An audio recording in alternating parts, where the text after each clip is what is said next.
All right. Good morning, everyone. How are you all? I hope everybody is fit and fine at their places. So we were discussing exercise 6.3. We will continue with that. Okay.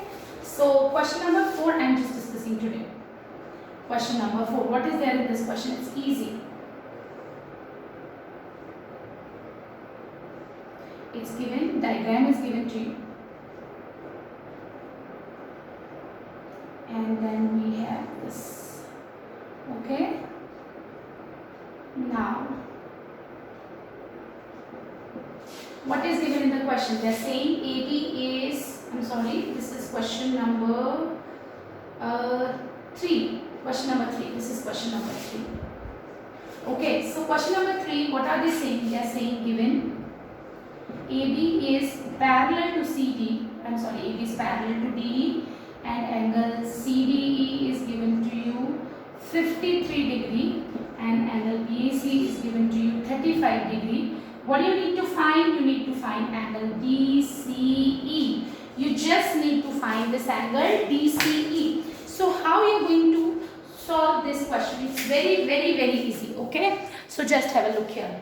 Since AB is parallel to CD, since AB is parallel to DE, it means these are alternate angles. Just look here. These are the alternate angles. So angle CED we can calculate. CED. So just look here. Angle CED. This angle CED will be equals to angle BAC, which is 35 degree. Reason being alternate angles. देखो तो ये हमको 35 मिल गया. आपको पूछा क्या है? DCE. Can you find this angle? अगर हमें ट्राइंगल के दो एंगल्स पता है, थर्ड एंगल कैसे निकालते हैं? एंगल सम प्रॉपर्टी से. So we are going to apply what? Angle sum property to find out the angle DCE. So how would you find out? So just look here. In triangle DCE, this is 53, this is 35, 53, 35, and this is angle DCE. Sum will be 180 degree. You need to write the reasons. Angle sum property. So 53 plus 35 will be 88 plus angle DCE is equals to 180 degree. So angle DCE will be 180 minus 88. So 10 minus 8 will be 2 and 17 minus 8 will be 9. So this is 92 degrees. Okay. Alright. So now moving on to next part. What is it there in this next part? So let's just have a look.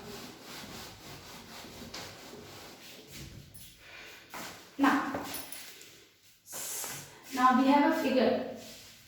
It's very much easy. I'm not going to take much time in explaining this question, just giving you a hint only. Okay. बहुत easy सा question है, इसी से hint दे दूँ बेटा. Although तुम लोग ये कर सकते हो, it's not a big deal for you, है ना? But still I'm just explaining. So सिर्फ hint दे रही. 95, 40 degree, 75 degree. What are they asking in this question? They are saying कि ये दो intersecting lines हैं. This is 40, this is 95, this is 75. You need to find this angle. Can you find this angle? हाँ, of course. कैसे? Angle sum properties is आप इस angle की value calculate करोगे. 40 plus 95, 135. Right? 180 minus 135, you will get this angle. जितना ये angle होगा, वो भी इतना होगा. Vertically opposite angles. Right? ये भी पता है, ये भी पता चल गया. Can you find this angle? Of course, by angle sum property. So ये question आप अपने आप करोगे. Understood? So you are going to do this question by your own. Okay. Now 5th and then 6th question I am going to explain.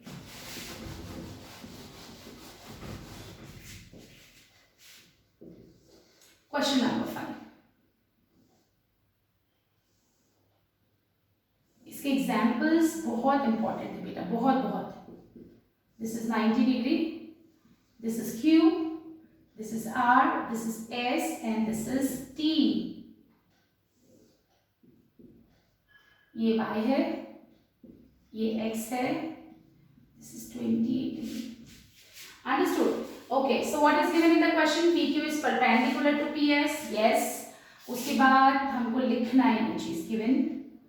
PQ is perpendicular to PS PQ is parallel to SR, ये इसके parallel भी है, and angle QRT is given to you 65 degree. You just need to find out the values of X and Y. I'm so sorry, QRT is 65 degree and then angle SQR is also given to you 28 degree. ये भी दिया हुआ है and you have got this angle also. Okay, so how I'm going to start with this angle? Just look here. ये perpendicular है, it means this is 90 degree. ये parallel है, PQ is parallel to SR.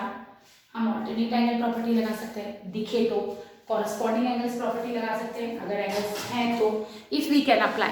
So yes, हमें दिखाई दे रहा है, देखो जरा क्या, आप लोगों को ये पहचानना पड़ेगा बेटा. These two lines are parallel, ये हो गई हमारी ट्रांसवर्सल. ट्रांसवर्सल और लाइन के बीच में ये और ये angle, these are what? These are alternate angles. It means, so what are you going to do? I'm writing it here, okay? Solution. So angle PQR will be equals to angle QRT, क्योंकि alternate angles are equal. Right? Now PQ और QR के बीच में जो angle है वो ये पूरा है, which is x plus 28, और QRT कितना है 65 degree. So x will be 65 minus 28. 15 minus 8 will be 7, right? 15 minus 8 7. 5 minus 2 3. 37. So this is 37 degree. Understood? x की वैल्यू मिल गई.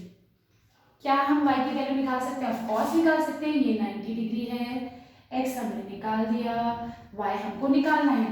सो आप लिखोगे in triangle PQS 90 plus x plus y is 180 degree.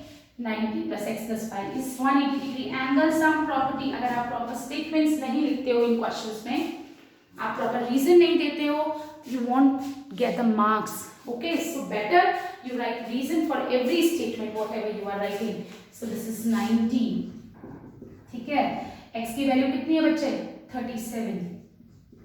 And y we need to calculate.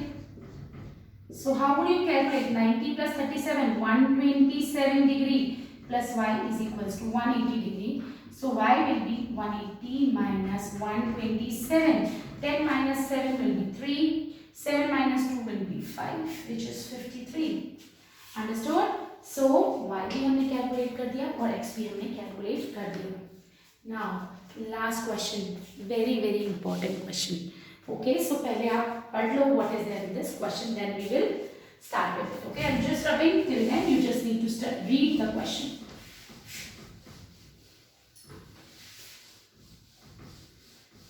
Okay, so what is there in this question? क्या है इस question में? कुछ prove करना है, कुछ गिवन है. हाँ, आपको प्रॉपर्टीज लगानी है, आपको कंफ्यूज नहीं होना है और आपको डरना भी नहीं है. बहुत ही इजी क्वेश्चन है, बस देखने में लग रहा है ये क्या है, कैसे प्रूव होगा, but it's very much easy. So how you will start, just look here. देखो इसमें एक डायग्राम तुमको दिया हुआ है बेटा, है ना? एक डायग्राम दिया हुआ है. साइड, आप क्वेश्चन को ढंग से पढ़ो. The side QR of a triangle PQR is reduced to point S if the bisectors of angle PQR and PRS meet at point T. If the bisectors of angle PQR and PRS meet at point T. बहुत important चीज़ है ये. देखो सबसे पहले हम diagram बनाएंगे. So I'm just drawing PQR. Don't worry, बहुत ही easy question है, आप लोगों को 100% समझ आएगा, है ना? Trust yourself.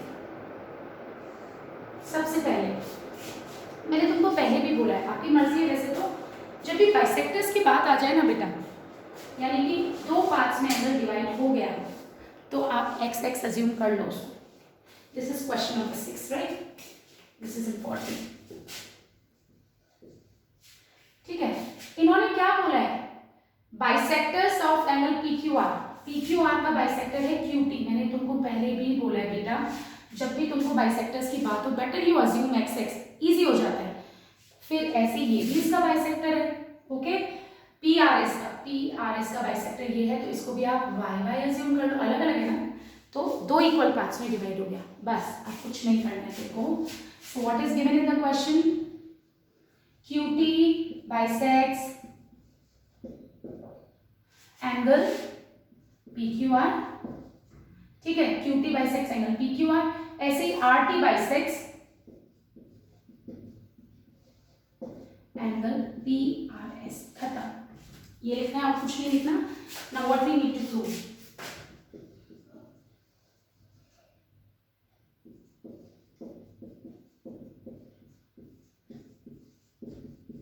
पहले देखो तुमको प्रूव क्या करना है. आपको QTR चाहिए, मतलब ये वाला एंगल चाहिए, और QPR मतलब ये एंगल चाहिए. क्या करें? कुछ दिखाई दे रहा है? एंगल सम प्रॉपर्टी नहीं लगा सकते, लेकिन हम एक एक्सटीरियर एंगल प्रॉपर्टी लगा सकते हैं. और वो भी क्यों लगा सकते हैं? देखो तुमको जो 2 एंगल चाहिए ना, अगर मैं इस ट्राइंगल की बात करूं, इसकी इस साइड को मैंने प्रोड्यूस किया, तो ये इस ट्राइंगल का, बस ये पहचानना पड़ेगा कि PQR का एक्सटीरियर एंगल ही पूरा. आप जब एक्सटीरियर एंगल बनाते हो ना बेटा, कौन सा होता है? आप एक साइड को प्रोड्यूस करते हो, प्रोड्यूस किया, और उसकी जो एडजेसेंट साइड होती है ना, ये वाली जो प्रोड्यूस की जस्ट एडजेसेंट, प्रोड्यूस्ड पार्ट के एडजेसेंट, उनके बीच का जो एंगल होता है वो एक्सटीरियर एंगल होता है. अभी तो आपको समझ आ रहा है, बट जब बहुत सारी लाइंस और डायग्राम्स हो जाते हैं, मतलब एक ही डायग्राम में बहुत सारे पार्ट्स हो जाते हैं, तो इट इज डिफिकल्ट. तो आपको देखो, मैं PQR के एक्सटीरियर एंगल की बात करूं तो ये तो PR हो गई और ये प्रोड्यूस्ड हो गई, तो ये पूरा हमारा एक्सटीरियर एंगल है. मैं एक्सटीरियर एंगल प्रॉपर्टी क्यों यूज कर रही हूँ? मुझे पता है कि exterior angle is always equals to sum of interior opposite angles. तो इसका इंटीरियर अपोजिट एंगल्स P, और ये पूरा एंगल हो जाएगा, और इस P की मुझे जरूरत है QPR की, इसलिए मैं एक्सटीरियर एंगल प्रॉपर्टी यहाँ पे लगाऊंगी. So I am just taking this example, I am sorry, taking this property in triangle PQR. मैं PQR की बात कर रही हूँ. एंगल PRS यानी कि 2y ले लो बेटा. PRS जो होगा 2y लिख लो, 2y लिख लो. PRS मतलब 2y, ये y प्लस y 2y किसके इक्वल होगा? एंगल QPR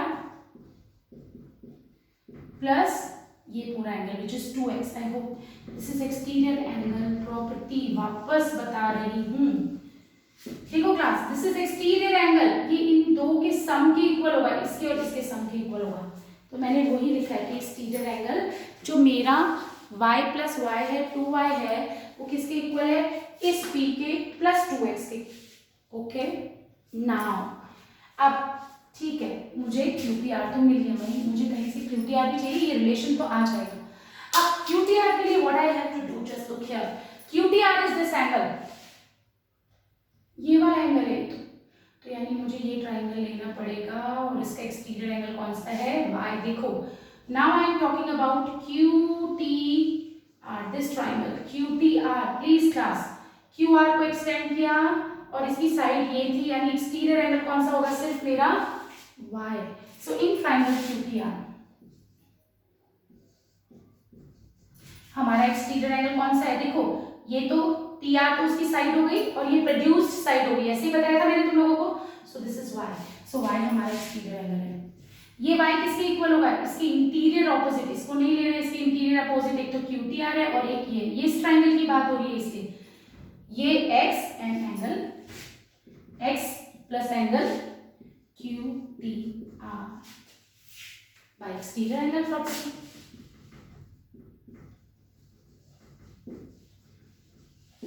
वापस बता रही हूँ, ठीक है. सबसे पहले मैंने ये जो छोटा वाला ट्राइंगल है हमारा QPR, इसमें एक्सटीरियर एंगल प्रॉपर्टी लगाई. इसका एक्सटीरियर एंगल बस आपको पहचानना आना है. ये साइड और ये एक्सटेंडेड साइड, ये पूरा एंगल एक्सटीरियर है. तो हम इस ट्राइंगल की बात करें, इसके इंटीरियर ऑपोजिट कौन से? ये नहीं लेंगे, P और 2x लेंगे, ये लिखा है. सिमिलरली दूसरा ट्राइंगल ये वाला QTR ले लिया, इसका एक्सटीरियर एंगल y है, इसके इंटीरियर अपोजिट होंगे QTR और x. बस ये लिखा है. अब क्या करें मैम, ये x और ये सब क्या आ गया? मुझे तो सिर्फ QTR QPR चाहिए. हाँ मिलेगा. क्या तुम इन दोनों इक्वेशंस को इक्वेट कर सकते हो? नहीं, अभी नहीं कर सकते, क्योंकि लेफ्ट में यहाँ 2y है, यहाँ y है. अगर मैं इस इक्वेशन को, इक्वेशन 1 को 2 से डिवाइड कर दूं, लेफ्ट और राइट में इक्वेशन को डिवाइड करेंगे 2 से तो कुछ फर्क नहीं पड़ता. अपने ये रूल्स होते हैं इक्वेशंस के. If you are dividing an equation from left hand side by any number and right hand side from the same number, then the equation will remain unchanged. So that's what I am doing here. This is equation number 1. Dividing 1 by 2 from both the left hand side and right hand side. तो हमारी equation ये थी बच्चों, left में भी 2 से divide कर दिया, राइट में भी 2 से डिवाइड कर दिया, 2 से 2 कैंसिल हो गया, तो हमको मिल गया y इक्वल्स टू, एक बात बताओ, QPR प्लस 2x, क्या मैं इस 2 को 2 से कैंसिल कर सकती हूँ? नो, क्योंकि इससे 2x से डिवाइड नहीं हो रहा है, QPR के डिनोमिनेटर में भी 2 है और 2x के डिनोमिनेटर में भी 2 है, विच इज x, यानी हमें इक्वेशन मिल गई y is equals to QPR upon 2 plus x लिख सकती हूँ? यस। अब क्या कुछ कंपेयर कर सकते हैं? देखो तो ये भी y की वैल्यू x प्लस QPR, ये भी y की वैल्यू है, सो नाउ कंपेयरिंग, आप देखो इस इक्वेशन को मैं नाम दे रही हूँ 2 और इसको इक्वेशन नंबर 3। कौन सी दो इक्वेशंस को कंपेयर कर सकते हो? कौन सी दो इक्वेशंस के लेफ्ट इक्वल है? इनके, देखो इसका भी लेफ्ट y है, इसका भी लेफ्ट इक्वल है, इसका मतलब comparing equations 2 and 3। Now comparing equations 2 and 3, just have a look here. Comparing 2 and 3. This is the last question I am discussing. Comparing 2 and 3. चलो कंपेयर करते हैं। लेफ्ट इक्वल है तो राइट भी इक्वल होगा। x plus angle QTR is equals to what? Angle QPR